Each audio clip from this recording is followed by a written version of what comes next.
Law and order کا مسئلہ تو خاص کوئی نہ ہے نہ ہو سکتا ہے. بات سیدھی ہے. کتنے کو لوگ آ گئے تھے پچھلی دفعہ جب عمران خان کو صرف نوٹس کی تعمیل کروانے گئے ہیں. مسئلہ یہ نہیں ہے.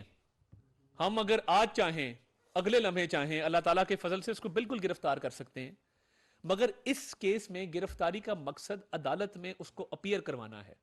اگر وہ مقصد گرفتاری کے بغیر پورا ہوتا ہے اور وہ عدالت میں آ کے فرد جرم کی کارروائی میں شریک ہو جاتے ہیں تو ہمیں کوئی اعتراض نہیں ہے. عدالتیں اگر آرڈر کریں گی تو گرفتاری بھی عمل میں لائی جائے گی, مگر یہ سارے قانونی پروسیسز کے تھرو ہوگا. ہم کوئی عجلت میں, کوئی جلد بازی میں, بغیر لا کو فالو کیے ہوئے ایسی گرفتاری ہمیں نہیں چاہیے.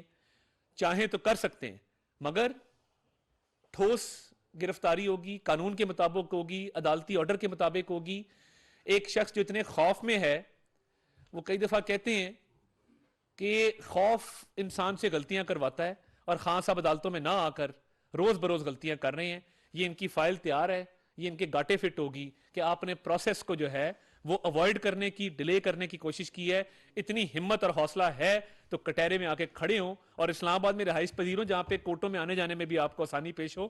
ہم یہاں پہ بنی گالا کی بھی سیکیورٹی ٹائٹ کر دیتے, کوئی مسئلہ نہیں ہے. Thank you.